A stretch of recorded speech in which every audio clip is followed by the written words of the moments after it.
What have I done? So yes, I recently bought a car, and it's kind of behind me. I'm kind of blocking its view. No, it's not that one, and no, it's not that one. And don't get your hopes up. I'm blocking its view because I don't want to scare you. I literally bought the cheapest car that I could find. The cheapest car that I could find. I found probably the cheapest car in the country that runs and drives, and then I was able to get a title for. If you can find one cheaper that runs and drives, that you can hop in and drive at home, you don't have to do anything to, has a title, for less than 300 bucks, I would love to see it. Are there cheaper cars out there? Yes. But I was able to buy this the same day and drive it home the same day. Now, like I said, it's nothing spectacular. It needs some work. Okay, who am I kidding? It needs a lot of work, but it does run and drive. So do I show you now, or do I show you later in the video? We'll see. So yes, like I said, behind me is my $300 budget car. What have I done? What have I gotten myself into? I think I need help. I think I have a problem. But hey, I own this car, so I can do whatever I want to it. Whatever I want. So I guess at this point, I should probably go ahead and show you guys. Don't get your hopes up. It doesn't look all that pretty, especially on the inside. But before I do, lower your expectations just a little bit. A little bit more. Okay, there we go. Let's show you. Nope, let's show you. Okay, I'll show you the car.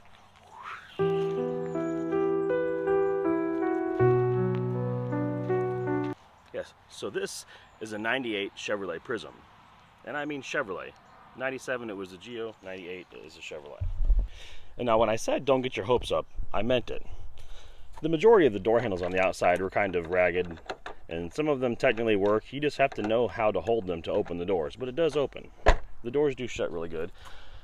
I have all the power windows working finally. I haven't even figured out how to open this door from the outside. It has a lever there, but I can't really get to it. So this car is kind of rough. It runs and drives. This door is a little bit easier to open. As you see, the door handle's missing, but most of the internal components are there. I just showed someone how to get into my car. Missing some more components on the inside. So as we climb in, oh yeah, oh, you seen that? Oh yes, hey, I should have warned you. There's no door panel there either. And like oh look, there's half a door panel over there. At least I have half of one, right? You don't need the other half. You just need the bottom half. The other half is for weight reduction. It's so I can go faster.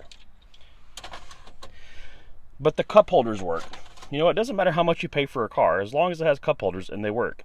That makes everything better. But hey, on the brighter side, I do have the air conditioning working in this thing. That is a plus. Anytime you get an old car like this that's cheap and the air conditioning works, that's a bonus. Could have paid $500 for the car, especially if the AC worked. Now, I don't have the keys to start this thing up to do a cold start for you guys, but trust me, you don't want to hear this thing. And I did manage to get the dome light working. And because this car is so old, a lot of times if you pull in and shut the door, see, the door's shut, but the dome light stays on. You really have to slam the door to get it to contact that switch. But in order to open it, I have to pull this little linkage right here. And it's kind of hard to pull. So then you pull the door, and you gotta slam it. I mean, you really gotta slam it. I mean, you really gotta slam it. I mean, you really gotta slam it. And it should go off. This is a 98, so it has the dome light delay. It usually takes about a minute or so for it to finally kick off. So at nighttime, if you're working or you're getting out and down, you see it went off. Yeah, I told you it'd go off. Trust me. I told you it would go off. And I'm guessing you noticed the headliner here. Or I should say the lack of headliner. I mean, it's still there. Wherever it's at, that's wherever it's at probably. I don't know where it's at, but whoever has it, I hope you're enjoying it. But because it's not in here. But I have all the air conditioning working. The seats were actually in fairly decent shape. And I cannot get this open. It doesn't even lock, but the latch is broken. If anyone knows how to get this open, let me know. I don't know how to get that open. It's probably going to take a screwdriver and a hammer to get that open. And look at my steering wheel. My wheels are actually straight. I don't know if you saw when I walked up the car, but I drive the car straight into my driveway, and it's actually straight.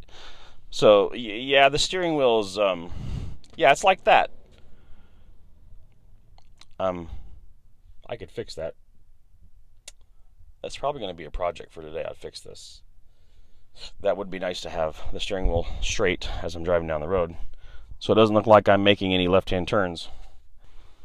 I want to say, I believe that even the power mirrors even work, because this one's plugged in. I believe the power mirrors do work. And who all remembers these things on the back of the visors? The sliding mirrors. Ooh. This does work. This functions. It's pretty good. Can't complain about this car. Alright, so now that I've walked you through the horrendousness of the inside and probably terrorized you, and you're probably going to have nightmares now from seeing that. The outside's pretty straight with a couple minor dents for a car being this old. And why I'm doing this, I really don't know. But I'm kind of excited. I own this car. I have a title. It's in my name. And the hood. What do you guys think of the custom faded paint? It was custom faded this way. Missing the emblem there in the front. So I guess I could call this whatever I wanted to. I could put my own emblem there. And this could be, yeah. This could be a Toyota.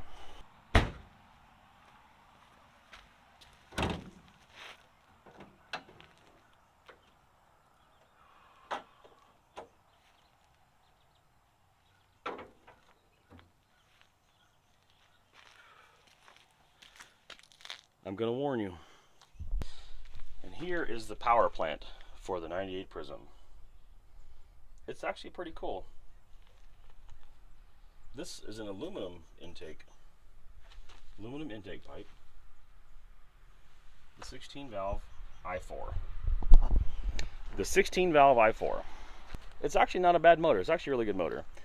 And I want to say that from 98 to 02, correct me if I'm wrong, but I believe that Toyota built these cars for Chevrolet. Because I know that there are some 98 to 02 Toyota Corollas that the parts will interchange on these. Pretty sure that if you buy some of those parts, they'll fit onto this. I'm going to go ahead and go with that. I'm pretty sure that this car is basically a Toyota just branded as a Chevrolet. Look up a 97 to 02 Toyota Corolla. You'll see what I'm talking about. There's really not a whole lot to show you. The car is really not all that impressive. The price that I got the car is more impressive than anything. The price is impressive. The car is depressing. But hey, I could pretty much do anything I want with this car. Anything I want. Maybe I'm throwing a couple Easter eggs in here, but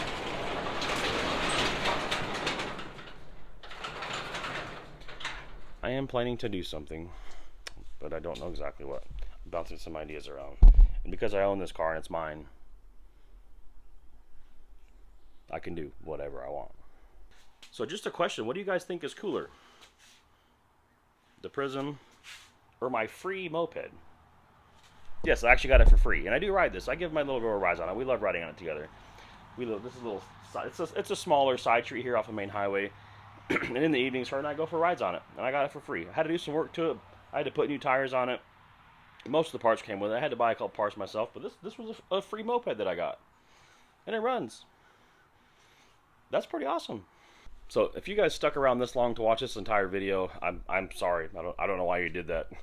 It's not anything special. It's not a Lamborghini. It's not even a Mustang. But it is mine, and I got a super great deal on it. So if you found this entertaining, just thank you. I appreciate that. And if you haven't done so already, would you give me a like and hit the subscribe button? Take care. See you in the next one.